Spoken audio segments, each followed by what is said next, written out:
Had a little pause there. All right. Hi, welcome to the RAMS Agents Production Coaching Call. The goal of the call is to help you sell more homes by maximizing your repeat and referral closings by implementing the referral agent mastery system into your practice. My name is Mike Cerrone, co-founder of RAMS Agents, and my co-host is Angela Newman, a master trainer of RAMS Agents. Hello, Angela. How are you today? Good morning. I am doing great and happy April Fool's Day. Today's the first day of April. That's so true. Yeah, it is. It's April 1. So it's a pretty good day. So it's the first day of the second quarter. Uh, in a lot of ways, it's kind of the first day of spring. I know it's not officially the first day of spring, but it's the way we should be thinking about it for our real estate practice. So it's pretty exciting, and that's no joke. All right, cool. So let's go ahead and jump in with some good news. Who has some good news they'd like to share?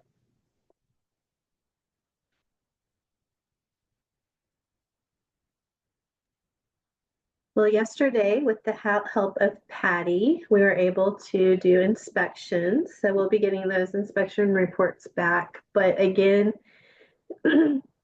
it's incredible when I think about, I can't do it alone, definitely. But, a house I haven't seen before in a city I haven't worked in before, but we are able to make it happen and take great care of our clients. So, That's cool.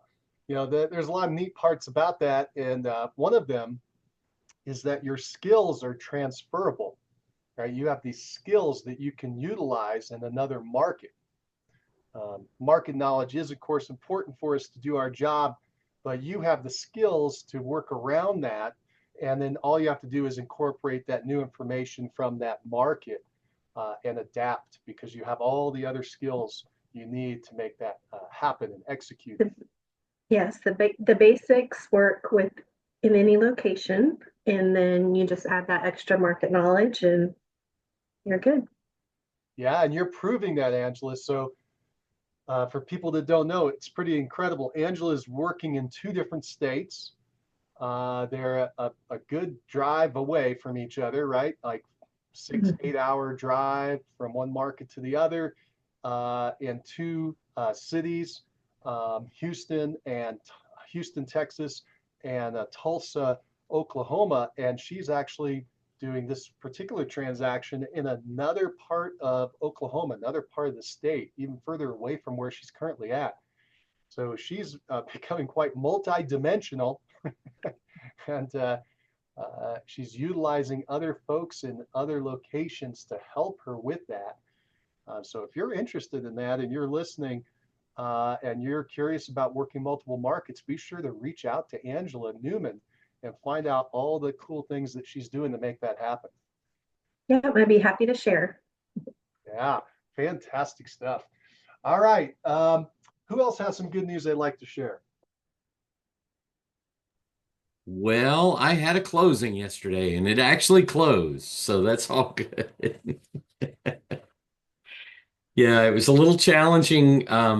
It wasn't challenging. I mean, you know the story on this house, but one of the challenges we faced yesterday at closing, there's always something, right? that can happen. It was first off, and I knew this was a problem when they first set it up, but the buyers chose 9 a.m. Monday morning. And, you know, I told my wife, I said, this is not a good plan to be at 9 a.m. on Monday morning, but that was their choice. And, that's okay. My people were fine. They were open all day, as the sellers. But we get there, everything's going smoothly. Well, it turns out they had not the buyers had not wired their their portion of the funds, right? Which was a significant amount of money. And they had not wired that. And it seemed to be a surprise to them that they couldn't write a check and just do that. And so the transaction official, who was not an attorney, but we use title companies in Tennessee to do to do the closings, just a closing agent. But I mean, an attorney has to review everything, but then closing agent does that. So the closing agent is talking to the buyers, and the buyers seem to think she's got her laptop there, and she says, "Oh, I can do it online." So she messes around for a long time, gets all the information from the title company and stuff. Of course, I'm thinking nobody can initiate a wire transfer online. That's not going to happen. That's not how it works. That's what I'm thinking. And and sure enough, it turns out she's trying to set up an ACH transfer. And and the closing official finally figures that out and says, "Oh, this won't work because that's going to be 3 to 5 days." And so, she said, "No, you're going to have to call your bank." And I happen to know that often banks want you to physically be there. So it's a common thing, unless you're just really, have some arrangement with your bank to do it by phone. That's not even common. They want you to sign something. So yeah, they ended up having to leave and go to their bank, and 3 hours later it's funded, and we had already handed them the keys, and and it was a little bit crazy. So I mean, it wasn't crazy. It was fine, but we held all the paperwork there, and we all left because they had to go to the bank, and they got it handled. And we already had the lender's money. It was in-house. The lender's money was in-house, so we knew a large portion of the money was there. Anyway, that's a That's little a bit of fun one. chaos. And that's not uncommon, unfortunately, that something glitches at the closing. And that's why we Sure, have to be there, by the way. And the exactly. one way to look at it is, God, these things are so frustrating. They have problems and challenges, and it drives me nuts. The other way to look at it is, that's why we are involved in this transaction. We are there to solve these problems and maybe head them off at the pass, right? Because now you're going to know moving forward, because you're a newer agent, you're going to know moving forward, hey, I better tell my buyer to get their money there way before we sit down at the closing, right? Either bring a cashier's check, wire transfer the money in. It's got to be good funds. I have to have that conversation with them that it can't be a personal check. It can't, you have to walk through that. This is, again, this is common. And luckily for you, you saw the error on the other side. In that case, the buyer's agent made the error. You got to learn on their mistake. So Yeah, no, I that's exactly so my wife was asking me, so what was wrong there? And I said, well, I really have to hold the other agent responsible for this to some degree. I mean, yeah, the title company should have been a little more clear, but really the agent should have talked to them about this and that you need to wire your money in.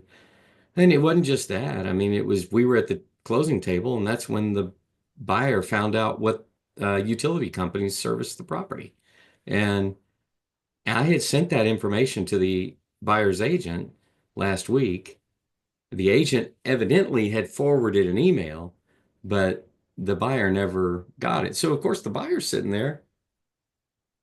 Had we turned the utilities off, I'd advise my people to let them ride for a couple of days, and give them 2 or 3 days as a courtesy, and they did. And so anyway, it's just you're right. There was some errors that I think the other agent, who's a very experienced agent, just let fall through the cracks. I think she was leaning too much on her TC because that's the only communication I was getting was from her TC. great information and reminder that we need to be on all these little details. That's why we want to have a checklist, walk through. We systematize it so we don't miss any of these little items as we're making this transition from one person to the other. For instance, I've always told people on the utilities from my sellers, don't cancel it. Let's transfer it, because in my area, it's a lot more expensive to cancel and then the buyer has to restart than to just do a simple transfer. So it saves the buyer money. And it just makes it simpler. I'll give you one final thought here real quick, based on something you said. You said that you gave the buyer the keys, even though the closing hadn't concluded because the buyer hadn't got their money in. I would not have advised that. I would make my seller hold the keys and hold back on giving any kind of possession, because if that deal had crashed just for whatever reason, the buyer couldn't get the money there, whatever. First, I don't know if you closed an escrow or not. There's a lot of variables here, but if that deal had crashed and the buyer takes over possession of the property, in Then most it's an states, you now eviction. have an eviction problem. Yeah, Right? exactly. Okay, you have a big problem. You can't turn around and sell that property to someone else right away, and you have to treat them as an occupant and evict them. And again, your state laws will all be different, but it could take weeks, months. Like in some states, it might take years. I mean, it could be crazy. You might have a squatter all of a sudden, so it could really turn into a nightmare. And you thought being, hey, I'm being friendly, giving them the keys, but it could backfire on you. And so that's why you advise your seller, hey, let's hold back here. Yeah, I would pull my, by the way, I wouldn't do it in front of the buyer. I pull Oh my yeah. seller into another room and I'd say, hey, let me tell you what's going on. And that, I would just excuse us from the table. I'd say, hey, I want to talk to my client for a minute. I'd pull them out of the room and I'd say, hey, here's what's going on. Let's close this in escrow. Don't give them the keys. I will take the extra effort to provide them with the key once the funding happens, et cetera. Um, just a quick thought for your future. Yeah, yeah, no, that's good. And back to your point that it's good that we're at closing. Um, it was important for me to be there because I understood all the elements of it and was explaining to my clients when the other party was not present. The other party was going out of the room to go do their transfer and try and figure that out. And I explained to them they don't have that portion of the money here. But they had already affirmed that the lender's money was in-house. So I wanted them to know the big money is sitting here, but their portion is not here and it won't close until that's here. So I did, at least I was able to interpret that for my clients and explain that this is not need for panic. It's definitely a speed bump and it's sloppy, but we'll still get through it. And it's not time to celebrate either. So And it's not time you to got to give celebrate. them the full spell. It sounds like you did. You informed your person so they know exactly what's going on and what to expect moving forward, which is what you do every time you hit a roadblock, as you mentioned. Explain all the options, what's going on, what are the odds of this happening, that happening. It shows your professionalism, in my opinion. That's what I would want an advisor to do for me if I was sitting in that situation. I'd want to know what's going on. So good job. Good job, Blake. Way to get that done. Way to get it closed. That's really impressive and a lot of great lessons. That's the way to Yeah, look at a this. lot of lessons. Learning a lot of good stuff.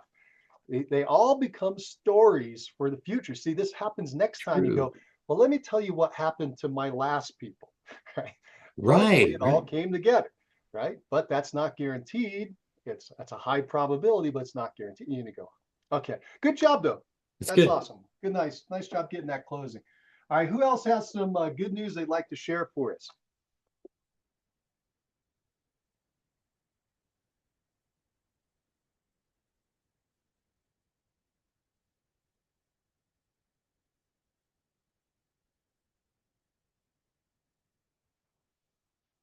All right, Tristan, Yevon, you got any good news you want to share with us? Or are you good for the day? Yeah, good morning, all. Good morning. I'm back from vacation. Yeah, just trying to concentrate. Welcome Yeah, back. it's so many things like been. Yeah, I always been like 2 weeks out of kind of work little bit, but I did everything like just remote. And yeah, it's a lot of things happen. Like yeah, market's still kind of like hot in our area. Like yeah, all offers, whatever I sent, it's kind of need to be put higher price, like 5, 10, 15K and more. Yeah, we missed couple houses because it was kind of uh, other agents put like over 35K. So, and it's crazy. I feel like, yeah, but still kind of like I have during the last 2 weeks, 1, 2, 3 contracts, which is good. And even my higher, yeah, listing with higher price, we accept an offer last week. Also, it's good. We just kind of like lower price for 5K and accept an offer. And almost it's kind of like people put like 50% down payment, which is also cool for this listing. And yeah, So things moving. That's great news. That's great news. Now, I've got a question for you. Yevon, you just said, now you're a solo agent. You have an administrative assistant, but you're a solo agent.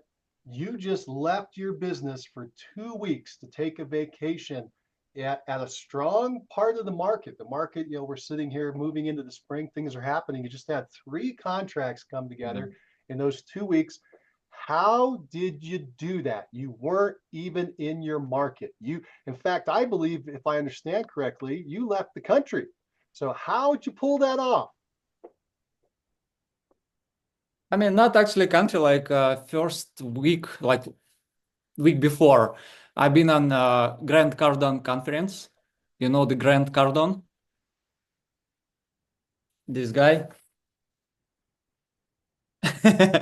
Yeah, it was like in Vegas. So for Okay. like 3 days, yeah. I And misunderstood. Well, Vegas is another country. my, yeah, no, it's first week. And second week, we've been in US Virgin Island, which is kind of like far. And yeah, all kind of showings I did remote by using my team. I pay like $30 per showing. So like yeah, and my team member, she kind of like did great job with all clients. And what else to tell you? Yeah, So like my you have assistant, he another wrote the agent, or you have contracts. an arrangement where you will pay this person to do showings for you, as an example.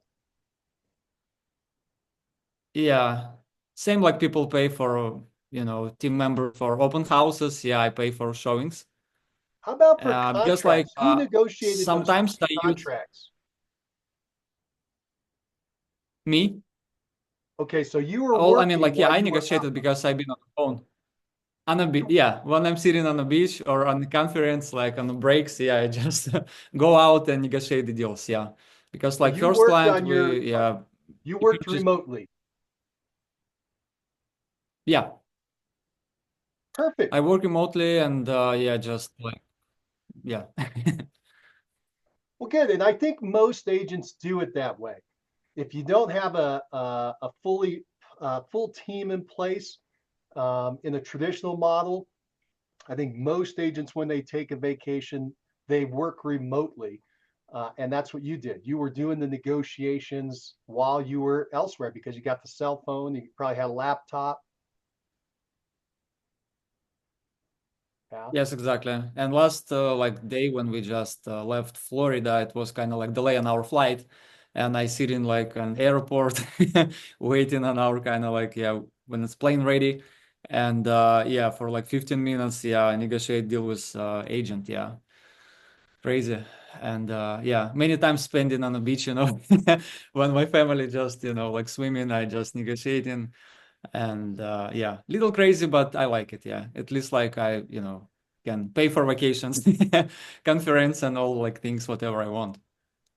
Yeah, and the beauty of that is you are with your family, you're in a different location. They get to enjoy their vacation that you have to step away now and again, but you make it work. I think it's awesome. That's fantastic. Um, I had built up my practice at one point that I could finally I didn't take a vacation for 7 years in a row. It was crazy, but I eventually built it up so I could do what you did, except I didn't talk to anybody. I wanted a complete disconnect. And so I just handed it over I had built a team and I just handed it to the team. And it was fun coming back and finding out they put 5 deals under contract while I was gone for a week. And that was pretty sweet.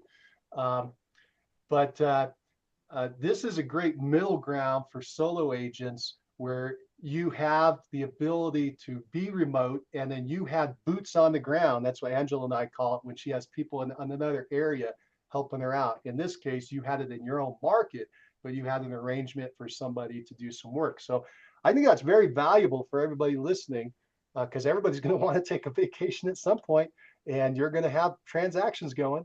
And Yevon has figured out a way to do it. So good job, Yevon. Thank you. Yeah, thank you for sharing. And welcome back. Now you got to get busy. Busier. Yep. All right, good job. All right, Tristan, is Tristan going to share anything with us? Yeah, I have my my realtor event today at the bank with one of my new agents and one of my mortgage specialists I work with or partner with. So just on my way there now. So that's my good news to share. Awesome. Awesome. I can't wait to hear about that. Um, Tristan and Angela and I had chatted about some ideas for Tristan to do his little event. Basically, what he's doing is he's in the lobby of a bank, and a bank has allowed him to come in and meet and greet people as they enter and exit the bank, and let them know about his services and how they connect into the bank, how they could get a mortgage from the bank, and they can use Tristan to buy a property as an example. And we went through some ideas on what he can do. So I can't wait. I don't want you to tell us and worry about why you're driving, Tristan. I see you're driving, but when you next time we catch up, I can't wait to find out what you decided to do as far as how you're going to present your information to the folks in the meet and greet. In the meantime, good luck. We all wish you good luck out there. Have a fantastic and productive day. Hope you pick up a bunch of leads and clients. Cool. All right, cool. All right, cool. All right, so let's see. I'll share some good news or news. So I've been out there, as you know, in the market, starting to drum up some business. And the thing that's working the best right now, surprise, surprise, is PCSOI. So I started at the beginning of the year, and I was going to try to do without the PCSOI. And of course, that was an error. And so I've only been working my PCSOI for about 30 days. My first transaction came from PCSOI, where they had to find me and track me down because I didn't have any marketing out. I didn't have any reach out going. But in the last 30 days, I've reached out to my people, and because of when I built my database, which was a long time ago, the newest person in the database would be over 15 years old. So, and then the oldest would be now going on almost 32 years. So it's a pretty old database, and took me a while to put together. In that database, though, because of that, I didn't have a lot of information on the people other than their name and their address for most of the folks. We did a lot of mailing back then, so I had their address, and we were focused on that. Even phone numbers, I've got a lot of bad phone numbers and old phone numbers, et cetera, because I had landlines, and now people have moved to cell phones. Well, I feel like a dinosaur. But anyway, because of that, I've been doing a lot of mail.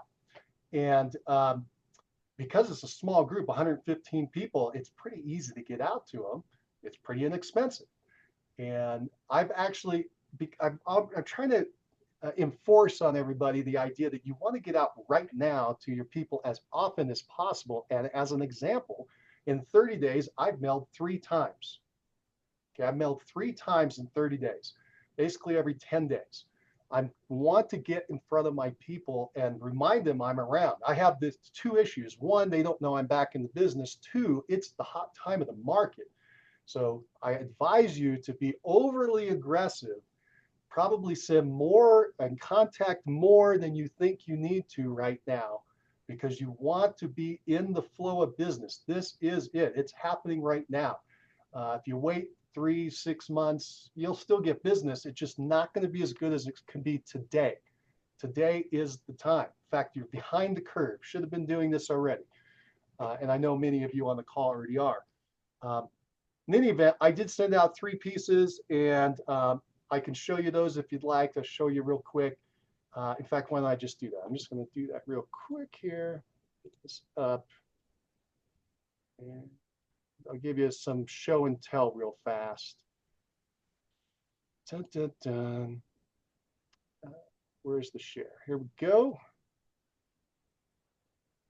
All right, so my first card out to everybody was just I'm a back card. Literally, I'm back in the business. Hey, don't forget about me.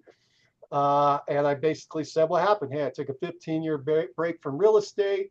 I'm ready to help you out. Here's my resume. I did the resume on purpose. I want to show them the flow of how I used to sell real estate. Then I went into teaching, and then I'm back into selling real estate. So they get in their mind, if they try to search for me out there now on the internet, they're like, well, there's no production going on. Like, yeah, this is why. So I wanted to get the story out there. And then just simple on the back of the card, hey, remember me. All right. And basically a little bit about my background. And how did we work together? That was it. Just a simple little touch. And I wanted mainly to have my card on there. So two things, excuse me, my picture on the card. I wanted my picture there to remind everybody who I am. And I wanted to say, hey, I'm back. This card generated one call. So it went to 115 people, generated one call. It was a past client who said, hey, congratulations getting back in the business. And then he and I chatted while he walked his dog for a while. And I'm thinking, okay, this is cool. It's a nice little reconnect. And then at the very end, as I'm ending the call, he's like, we should go to lunch. I go, sure, okay. But I had already started the end of the call. It was kind of weird and awkward. So I'm like, yeah, I'll reach back out to you. So then a week later, I reached back out to him. And we did set up a lunch with he and his wife. And I took him out and we had a 2-hour lunch. It was a lot of fun. We did a lot of catch up and had a lot of laughs, and it was quite enjoyable. You all should be doing a lot of lunches. It's really a great way to deep connect with people. And then he brought up that he's thinking about moving. He's thinking about selling this property, and he's telling me the reasons why. And I'm listening to him, and I'm like, you know what? I don't think you should move. I don't think you should move. I think you should stay put and fix up the property you already have. You got this super low interest rate, 2.75 on the mortgage. Okay, that's incredible. They want one level. They have one level. It's just they needed to move some things around in the house, like the laundry was down in the basement, and they're having problems getting around. They're older couple and they're having problems moving around. I said, why don't you just spend the money moving the laundry upstairs? Let's not move. You don't want to move right now. It's not going to be worth it to you. And so he's okay. I got a couple ideas, and we went through them, and he knows a contractor, and he's going to start to get bids to see how much it would cost. And basically what I came down to, by the way, on that one, and I'll wrap that up, is I said, hey, the cost of selling this place, which is probably going to be around 8 to 10%. If you could just take that money and fix up the property and stay there, why not just do that? I said, do you like the neighborhood? They go, yeah, we love the neighborhood. I said, you like the house? Like, well, it's okay. It's just not working for us right now. But I said, okay, if the house is all fixed up the way we're talking, would that work for you? They're like, yeah, like stay where you're at. You don't need to move. Okay. So I just spoke against my interest, I guess. But it's the truth. It's what I think they should do. Does that make sense? So we get to the end of the meeting, and they said, you know what, Mike, if this doesn't work out, you're our guy. We're going to hire you. They said, we want you to know that. I'm like, great. Now, a little bit earlier, this is a 2-hour lunch, but by the end of all this conversation, they said, oh, by the way, our daughter is thinking about moving. She wants to sell her place and buy another one. Could you help her with that? Sure, I can help her with that. Now, it turns out that piece of business is probably about 6 months off because one other little domino needs to fall in place. And I'm like, yeah, absolutely. Let's chat.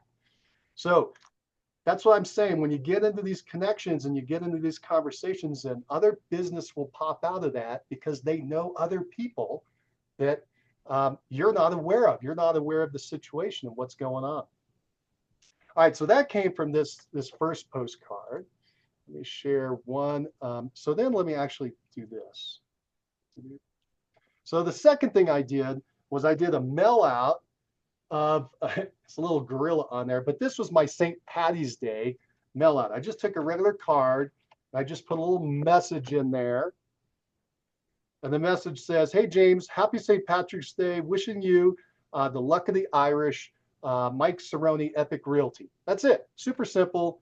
And I put in a little card, a little scratch off card for the lottery. And by the way, if they were someone that was really close to me, I'd also put a PS with a little personal note, something to remind them of me. And that took, boy, days. It was crazy. I'm a very slow writer, so it took a while, but I got those out. Out of that, I received a couple of people who texted me back and said, hey, got your card, and we won $50, right? That was, somebody said they won $50. I'm like, that's great, you know. No real estate came out of that, but just contacts with people. Like, cool. All right, so then the third mailing I did, almost wrapped up here. So in the meantime, I had a closing. And that was my past client who came to me. It all happened. It took a while. I actually talked to them back in November, and then they had a lot of things that had to happen. I kept in touch with them once a week saying, hey, here's what's going on. How are you doing? And then January came, they were going to do something, came and passed. And we finally got together mid-February, put it on the market at the end of February, sold real fast, closed it in 11 days, and it's already closed. So I decided to utilize that, and I created another postcard. I wanted my PCSOI to know about that, so I sent out this postcard. This is a picture of me and my client at the closing, right? Notice it's big, there it is, right? And I have a little headline on it from a comment of his, which was, hey, can't believe it's done. Thank you for all the help. You made a difficult situation so much easier, Gino. And then, at the bottom just says who we are. That's Mike and Gino at the closing, in case they don't know. And then the little headline about what had happened. Hey, home seller receives 129% of net cash goal at closing with Mike's help, because he had told me this is how much money I want to get out of this. I got him 29% more than that. I thought that was pretty cool. I wanted to advertise and promote that. And then I put a little story of what happened. So Mike generated 9 offers in 72 hours and 103% of asking price with a simple strategy. And I walked through the example of the story of what had happened. And then on the back said, hey, are you thinking about moving this year? Give me a call. Okay. So I sent that out to my PCSOI, and I just received a text. People love the text today. So I put that on the card, and I got a text, and somebody said, hey, thinking about moving, we should be chatting. I said, great. So that was on Saturday. I said, hey, cool. Let's talk on Monday, because I don't want to work on the weekends. So I said, hey, that's great. Why don't we catch up on Monday? So then yesterday I went to the dentist in the morning and I couldn't talk. So I was texting her and I said, hey, I really can't talk right now. My mouth is all swollen. And she says, hey, let's talk tomorrow. So I got an appointment set for today to chat with her on the phone. And by the way, just on that real fast, I didn't say, hey, let's talk tomorrow. I said, let's set a phone appointment. And so I set a specific time for us to talk. And I told her I will be calling her. So that's going to be 10 o'clock this morning. She picked the time, but I'm taking the action to make sure it's an appointment. Anyway, that's what came out of just do a mail to your PCSOI, a little group of 100 people, right? 3 seller leads, 2 of whom would be buy-ups as well. So 5 potential pieces of business just by sending out a couple of simple, silly cards. So get in front of your people. That's my final story is get in front of your people as often as you can right now. This is the time. Hey, look at that. Blake, what do you got? Open up your mic so everybody can see. Yeah, it just my wife has just fed these 2 little bottle babies that we've got. Here's the other one. Here he comes. So Hello. these are our baby goats, couple of baby goats. I just wanted you to. I hear you, buddy. Anyway, she was just feeding them, and I said, "Well, why don't you bring them in? I'll show them to the team here." And this is our next event, which is going to be the day before Easter on Saturday. We're gonna have an open house for our goat farm, which is in front of our house where we live. So we will be inviting my PCSOI to come and hold a baby goat. They're not that big. This little he's actually 3 weeks old, but he's kind of small. They are adorable. Oh my goodness. Uh-oh, I want a baby goat now. That's awesome. That's awesome. How cool is that? And then Blake, of course, does his events surrounding that. It's really smart. It's very personalized. He lives on a farm. He's raising these miniature, these dwarf goats, and he incorporates that into his events. Super, super smart. And I'm trying to remember who said it. Tristan, somebody said it. Maybe it was Steve. Somebody said use that idea, the goat, greatest of all time, in your little card. And I thought about putting on your business card a little shadow of a goat, but the idea of adding that name goat ain't bad either. That's a great little idea. Something you should definitely consider incorporating, Blake. How cool is that? That's very cool because that's something people can tag into besides just real estate. In the old days, there were people that would stand out in my market by simple things like there was a lady that always wore a red hat, a big wide brim red hat. She was the hat lady. Everybody knew her as the hat lady. Well, they may not remember her name, but they'll remember the hat and they'll call her, right? They'll get in touch with her. So not a bad idea at all. Good job. In fact, that was one of my questions is who's going to do an event. Before I get into that, I do want to do one other quick reminder. Who is tracking the expireds in their market? Anybody tracking expireds?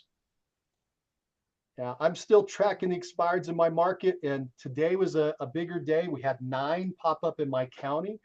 So here's my list. I just get this from my MLS, expired listings daily. I get a daily list, and we just had 9 that popped up.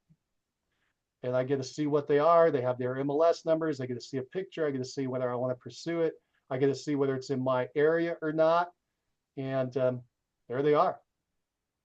Right? I get that every morning when I come down to start my day, they're already here. So I just highly recommend you guys get the expired list. Number one, you may want to pursue expireds. But number two, you're going to see what's happening in the market. So even though my market is still strong, it's not a dead market, we're getting a lot of expireds popping up this year. It's pretty surprising. I mean, I just sold a property in 3 days, but we're having all these expireds, right? So it's a mixed market, and I can now explain that to my people. Thank you for that reminder, Mike. We have talked about, it's been a little while since we talked about tracking expireds, and I had gotten off of that wagon, and I need to get back on that wagon because that's a great source of information, as you said, just to be aware of what's going on and be able to talk intelligently with my clients about it, and then also potentially lead source. It's a simple thing to set up. You go into your MLS and you do a buyer search. Is that you're the buyer, so to speak, and you're going to do a criteria type. And instead of doing actives, you do expireds. And there's a way to set up the new expired list. You can do it for whatever area you want. Like I'm doing my county, I probably will reduce that to my city. I'm trying to work just in my own zip code, actually. But you can make it as wide as you want. You could do the entire metro area. I was doing that for a while, and I was hardly getting anything. The market has really changed. I maybe would see 1 a day or 2 a day in an entire metro area, and now I'm getting 1 or 2 a day in my county. Yeah. So again, that I can see the ebb and the flow of the market. All right, cool. Let's do the next part. What do I have here on my list? All right, let's talk about events and event marketing as we're moving forward. We're now moving into April, and I'm curious what people are going to do for their events in April. Blake was just bringing up his, like we've got if you don't know anything, you've got the spring clean event. If you can't think of one, remember that's right in RAMS. You can do the spring clean event. Everything is set up. You just plug right into it. That's where we simply do a giveaway of an Amazon gift card for them to go buy something to help clean up and get ready for spring. They can do something in their yard, do something in their house, whatever. That's the concept of it. It's very quick and easy to implement that. Also, you have Easter coming up. You may want to tie something into Easter if that's big in your area and your people. Something else to think about. Now, that said, I'm curious, what are you all thinking about? Number one, you're going to do an event. Number two, what's the topic of the event that you're planning? I got to jump in because I just thought of something while you were talking. Easter. This is a crazy idea, but maybe you could still implement it. An Easter egg hunt. We all know that, where you get all the kids together in an area and you got eggs everywhere. But what if it was more of like a treasure hunt where the Easter egg hunt, you have gone around the city or your community and placed some eggs with prizes in secret places. Like there was this whole thing when my kids were younger, we would go hunting. I think it was called caching. I don't know if anybody's familiar with that, but there was a whole website, or maybe it was an app that was devoted to it. And there would people would go and have these little boxes and things that were tucked around they're all over the world. But you'd have clues to go find them. And once you found them, you were supposed to sign your name and date and then put the box back where it was. Anyway, I just thought of that. I thought this could be like a 5 or 10 day event, where you give out clues and maybe you've got a nice prize, $100 or something in one of those eggs. Anyway, that's just a thought. I love this. And that made me think a little bit further. What if you did it in your neighborhood? Like, I know that you don't like having a neighborhood, true neighborhood, but I do. And I have a very small neighborhood with some kids in it, and that would be a lot of fun.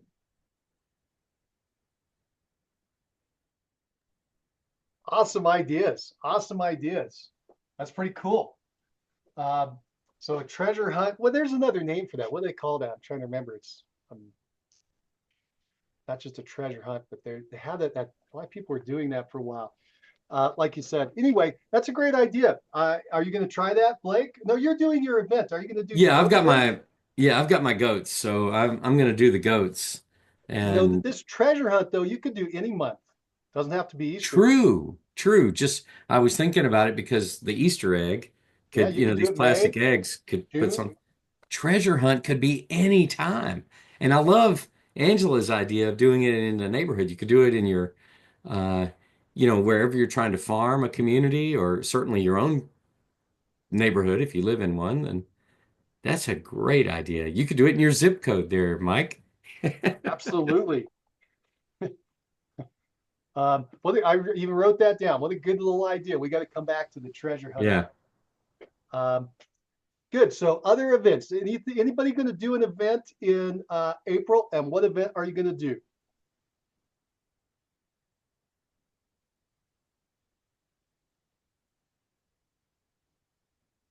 Blake, did you say you are going to do the goats in April? Yes, I am. So I'm definitely going to do because they're all being born right now. So we have a lot of I have 8 babies right now, and I'll probably have 16 or more here by Easter. So we are scheduling on Saturday, April 19th, from 1 to 3 at our house at the Dancing Goat Farm, which is what you can find it on Google Map locally, Dancing Goat Farm. Come out and pet some goats, visit with goats, get pictures with goats. It's just it's fun and people love it. People love talking about it. I'll do a lot of and I need to get on this, but I need to get some video out there with the baby goats, just like I was showing you guys. But I can be out in the field holding some goats and talking on social media about inviting people, and also send out a mailer, which I did last year, and I'll do that again. Send out a mailer, hand out a mailer. I think it was last week we were talking about all the sources, the hairdresser, the mechanic.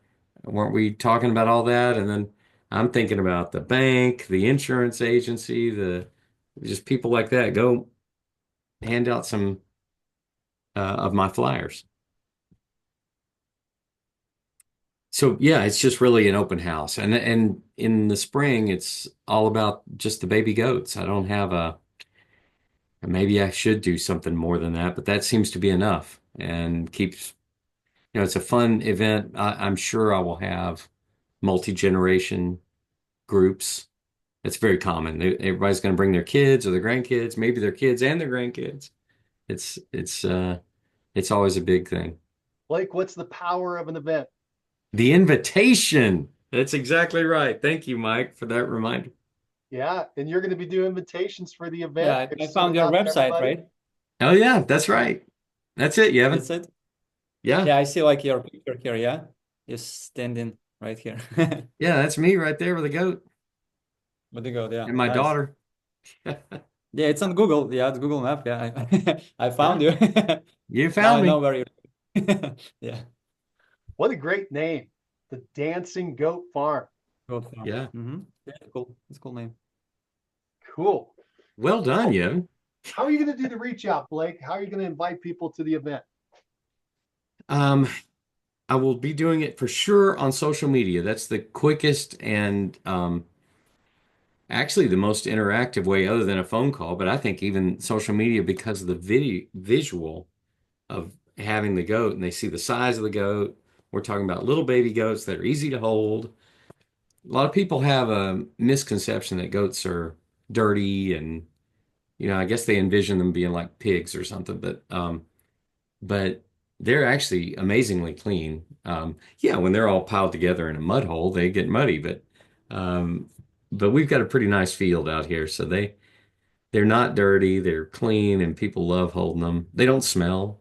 They're very uh, I don't want to say fresh, but they don't have a odor really. It's the males that have an odor, but I've got the buck is out of the field, so um, everybody's clean and easy to pick up. But anyway, so social media, I will make phone calls, I will make texts, I will mail. I'm going to do a mailer because I have enough time and I've got addresses. So I'm gonna, and you've inspired me too because you did the 3 mail outs and you've gotten some reaction to that. So I'm gonna do that. Send the mailer, and people appreciate that. They recognize I'm inviting them, and it's you're invited is at the top of the mailer. So that's the key, whether they come or not. If I send out 100 pieces of mail, I've invited 100 people and touched them, and I'm not saying who do you know that wants to buy or sell real estate in the next 3 months. So, Exactly. And on those postcards, you can put big giant pictures of the goats, right? To capture yes, their image right away. And then of course put your picture on there. Um, one of the advantages of the postcards, it's an old school idea, but it's gonna get delivered, right? Unless they tear down the post office. But currently it's gonna get delivered. Whereas social media, you don't know if the algorithm's going to send it out to them. Email, you don't know if it's going to end up in their inbox or the spam box. Now, when you call, you'll know whether you talked to them. Text, you'll know if you reached out. Well, you should know if they reached out to them. Um, but the beauty of the mail is it is going to be seen by somebody in that household because the odds of delivery are super, super high. I'll give you one other quick thing while we're doing that. Let me just show this real fast. Just so I you have have some this. intel on text that I'll give you here in a moment too that Oh, I learned last week. go ahead. So I was on a realty.com webinar um, and learned that there are issues with, as we all know, with mass texts, with automated texts. A lot of times they don't get delivered properly or whatever. But if you text from an iPhone, and it's such a big deal that it's called a blue text, which iPhone to iPhone is the text appears blue, evidently. And I'm just figuring this out. And if it's an Android, it appears green. And if it is a mass text or some kind of computer generated text, it's going to be green. But if you text from your iPhone, it is much more likely to get response and be recognized as, hey, this is a legit text and not some kind of spam. And that's what these guys they were saying. I mean, they have systems that automatically will send text, but they said we don't use them because they're all going to come in as green text. But they said if I take the list of people I've been trying to reach and I start texting them with my iPhone, I get responses. So wow, what a piece of information to know. So anyway, I'm going to do that with I do have an iPhone, so I'm okay on that, but I need to directly text people with my And I assume the invitation. delivery goes up if you're in their contact list. So people you've already texted before going to get delivered. If you're sending out to someone you haven't texted before, make sure you put your name in that text so they know who it's coming from. They don't indicate it's spam or some other issue. But good insight there, Blake. Yeah, but good point though, Mike. PCSOI, you're going to be again golden because you've already had some interaction with them. Yeah. Let me show you this real fast on mailings. If you decide to do any mailings, um, this company is called Thanks.io. Thanks.io is the name of the company, and it's just another one of these companies that does mail outs. And this one happens to be tied into our company, Epic. We just get a break on it. We don't have to pay the monthly membership fee. Let me go into, let's see if I go into here. Just going to show a couple things. It's not showing my front page. Interesting. I'm trying to remember where that is. I've sent out a couple mailings. This is the mailings that I've sent out. It actually shows delivery rate, which really surprised me. I didn't know it could track the delivery. Where is, oh, darn. I thought I was going to show, oh, maybe it's the step-by-step wizard. Let's see if that's it. Okay, so here we go. So here are some of the options. You can send out a regular size postcard. You can send out a larger postcard. I've been doing the larger one. It's like a half a sheet of paper. But the smaller ones are a quarter sheet of paper, and they're 73 cents printed and delivered. Pretty good price for a small batch. And then for the larger postcard, the 6x9, it's 91 cents. They also can send out windowed letters. They can send out a note card with your personal message in it, and they can send out a note card with a gift card inside, and you can select the different kinds of gift cards. It's interesting. There's a screen where it shows all the cards, but I don't know where it is.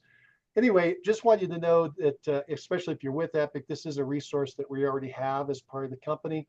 And so you don't have to pay that monthly fee like we did with other companies, and you can get cards sent out. And if you're not with Epic, probably a pretty interesting option to check out as well. That's it. I just wanted to make sure you knew that was there. Okay. And then, by the way, if you do, let's say you're going to do a postcard and you start going through, it starts to say, okay, cool, here are some options for what you could use in the database already for cards, or you can make up your own. Okay. And I've been making up my own. I'm going to share this final thing here. Hide this thing so I can get to it. I've been sharing my cards over here. Like here's one I'm creating over in Canva. Okay. So I'm creating a new backing, and I'm going to try a different color and so forth to do standing out on the next card. Anyway, Canva is where I was creating it, and you can create it in Canva where you can print it out, and boom, it's the exact right dimensions to go upload into the other card. So I thought that was pretty neat. I wasn't real excited about Canva initially, but it's not as sophisticated as some other systems I've used in the past. I've been sending out postcards for 30 years, so I've used a lot of different systems. But it's actually, it works very well once you get into it. It's very basic, but it works. One final thing I'll share with the group is this. This was a little card that I created. This is just a regular size postcard. And I created this specifically for a project that I'm getting into, which is the reason I'm doing it, and then you can see how you could use it elsewhere. But the reason I'm doing it is I'm making phone calls out to people that I don't know in a geographic area. So I'm doing geographic farming by phone.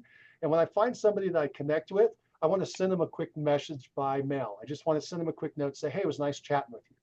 And so I was doing it by cards. However, it was taking a long time for me because I'm a slow writer. So I wanted to have this all set up so I could make it real fast. So this is the front of the card. It's like an old-fashioned postcard for us older folks. It's like an old-fashioned postcard. So you got the picture of, I'm in Colorado, so it's like a picture of a mountain stream. And then I've got my return address right here. I'm going to write their address to send it out to. It has everything else already in it. All I have to do is add their address. Okay, this is to the front of the card. And by the way, I'm printing this out on non-glossy paper, non-glossy, so I can write on it. If you do glossy, you can't write on it. It's very difficult to write on glossy. Then on the back, I just have at the bottom my picture and says, hey, from the desk of Mike Cerrone, realtor, my phone number and my email address. And then I'm going to write the personal note here, right? So that I just want this to be set up so I can do it real fast. I can just grab the card and write it and go. Does that make sense? So it's just an idea that you all may decide to incorporate in some way. But anyway, front of the card, write their address, back of the card, make a little message, boom, it's already done. I don't have to drop a business card into a little thank you note or card. It's just there. I just send it. Now, the only thing is if it's exposed to the public, so don't do anything too personal on this. Keep that in mind. But other than that, well, that was my idea. Real quick. In fact,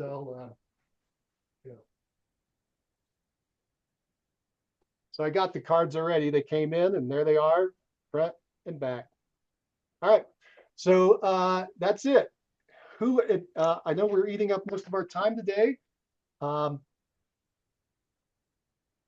guys got 3 minutes for one other quick idea? Sharing a lot of ideas today. Yeah. Okay. I'm going to share one other quick idea. So here's just a fast one. I was thinking about this for my next promotion. I've got these people with mail. I don't have phone. What I was thinking about doing is for the next giveaway, I'll do a giveaway. And in the past, what you do with a giveaway is you have somebody contact you to enter the contest, right? You reach out to them, you let them know about the contest, say you want to enter. You send something out by social media, mail, whatever you're doing, their email to reach out to them saying, hey, if you want to enter the contest, get back to me, right? And that's one approach. I think it's a great approach. Here's another approach that I kind of thought of, and that is I'm calling it the assumptive entry for a drawing, assumptive entry. So I'm going to assume they're in.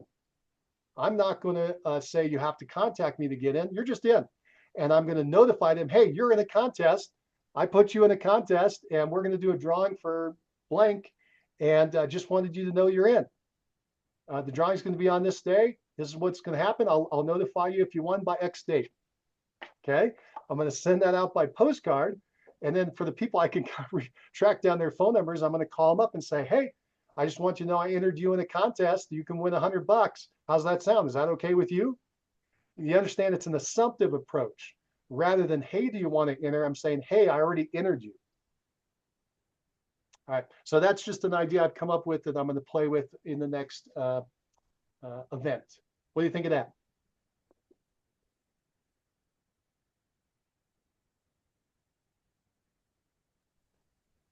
I think that'll work great with money, restaurant gift cards, things that are very broad. If you're giving away like tickets to a basketball game or something, then I wouldn't do it for that. But for money, yeah, who doesn't want money? That's a great idea. Cool. I think that's a good point.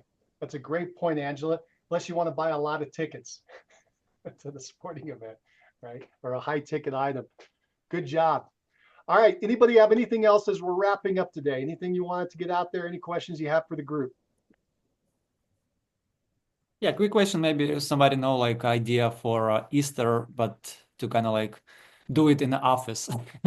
Maybe to kind of bring the people to the office, like, and what I can do with these people, like give away like eggs or what? I mean, like, yeah, any idea? What? Yeah, let's brainstorm that for a second. So one you could do, I'll just throw out my quick, fast ideas. One, you could do an Easter egg hunt in your office. Bring your kids for an Easter egg hunt in the office. We're going to have all these cool little prizes, and you can do those little eggs where you put little prizes in them, everything from candy to a gift card for maybe an ice cream at the ice cream shop, or things that kids would like. Maybe little toys inside. You could anyway, you could spread them all over the office, and when they walk in, you give them a little basket and say, hey, go find 3 eggs that you want. They're all over the place. If you find 3 eggs, you win. Boom. And so you limit them to how many eggs they would find at a time, because they're going to be dripping into your office through this window of time that you have. So that would be one idea. Another idea is you could have a gift basket for the kids when they come in. You just say, hey, come pick up your gift basket of Easter eggs, and you show a picture of it, and you show, hey, it's got this candy bar in it and this little bunny, shape and eggs and whatever that inside a little basket, and say, hey, bring your kid by to pick up a basket. Okay, and then the kid comes by, you hand them the basket, they're checking it out, you're talking to the parent, and you're getting a little feedback and a little connection there. Again, that's another visual that you can put into a card. I always think cards. You can put out on social media where you're showing people what you're doing and you're getting the power of the invitation, whether they show up or not. You're like, oh, that's cool. Yevin's doing that really cool thing. I can't make it, but man, that's really cool that he's doing that. Or yeah, I'm going to do it. And you can do RSVP or not, but have a little window of time, like maybe 1-2 hours that they're going to swing by your office. So you and your staff can be on point, ready for them to come in. All right. Those are just the first couple quick thoughts I have. Angela, I know you're going to have some ideas. Yep. So I've seen people do pictures with the Easter Bunny. And so you could have an Easter Bunny for 2 hours and have people come in, hire a photographer that can take the photos and quickly edit and email the photos to them. Or if they have some kind of instant camera, then that would be an option too. Easter egg decorating. That's a lot of fun because you can have the kids, the parents can come in, the grandparents can come in with the kids, and everybody sits around and decorates Easter eggs. You have all the supplies there, and you can do both. So while people are waiting to get their picture with the Easter Bunny, the other kids can be decorating. Yeah, that's a cool idea. Thank you. Yeah, so we'll execute one of them. I need to just talk with my team because I want to bring like them on board, and maybe like they will bring like their, like clients. I can bring mine. We can put together, and it's gonna be like a big kind of event. Awesome. Thank you, guys. Blake, did you have another thing to add there? I was just no, I think Angela nailed it on the Easter stuff there for coming into the office. I was thinking about the movie theater thing for later, and probably not Easter, but in the summertime, maybe just because you have an office of a number of agents there, Yevon, that is what makes the movie theater thing really big, is if you've got a number of people who can really fill the theater up. And we can talk about that a whole nother time. But that is a common thing, and that's I mean, I went to one that a mortgage broker did last year, and it was well done. Well done. Yeah, and since you're doing it in your office, Yevon, you don't have to say anything about real estate. It's an assumptive close. They just walked into a real estate office. So that's pretty cool, right? If they want to talk about real estate, great, but you're just talking about Easter. You're just like, yeah, Easter. If they've already seen the name of the company, they've seen you, they know you're in the real estate office. So that's kind of the neat thing about doing it in a real estate office. That part's taken care of. You just can have fun interacting with the kids, interacting with the parents. Good stuff.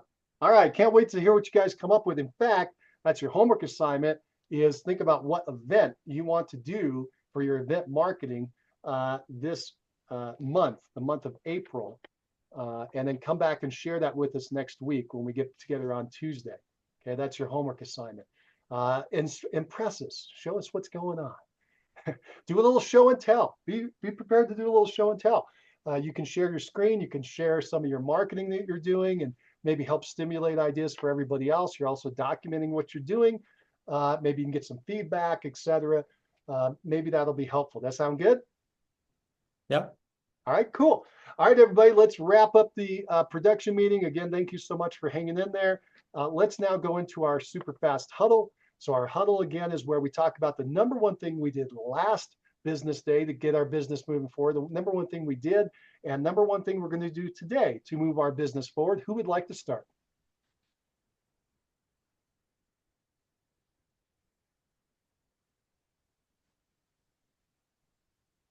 I mean, I can go first. Like, yeah, I just received like, yeah, executed contract, which is good. It just happened like 20 minutes ago during like our conversation. So we'll prepare like my client to do an inspection, send the earnest money. It's planned for today, and set up couple meetings to the end of the day. Also, like I'm preparing like one of my property to do like it's a condo, so we want to do like Airbnb.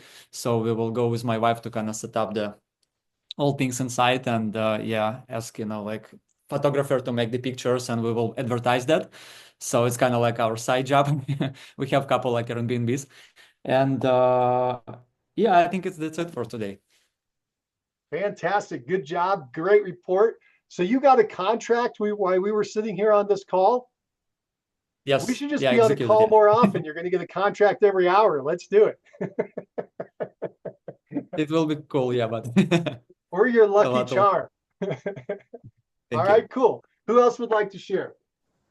Number one I'll thing. knock it out. I had my closing yesterday, so that was my number one thing yesterday. And today I am preparing to show a 17-acre tract of land, which I have an appointment for tomorrow morning with some clients. So I need to gather some information about how the septic tank and things like that will work on that property. Make video. Fantastic. If you're What showing was cool that, stuff, Yevon? make video. Yeah, I said like just make the video because it's kind of like, last time when I showed the farm, I made the video and, put on my, like social because like I never show any farms before. So it's kind of new for me. And yeah, it's like if you have like something big, like you said, like 70 acres, I mean, like, it's a huge place. You can buy the drone, and it can make the video for you when you show it. It's Good cool. thinking. Yeah, thank you. Yeah. That's a good point. Good point. Excellent point. Good luck with that, Blake. Can't wait to hear how that turns out. Angela? Well, I worked on projects yesterday, but two things that I got done that I had been wanting to was I had sponsored a golf tournament for my son's high school that he had graduated from. And so I posted that on social media as well as I had Patty take a couple of pictures of the inspection and put that on our story and tagged her in it. Today I am wanting to work on my postcards. I want to get those out, and I really do think that that's a great way to stay in touch with people, especially if you haven't talked to them in a while. So Good idea. Great idea. And just remember, invite them in that postcard to call you or text you. People love the text, so be sure to add that word.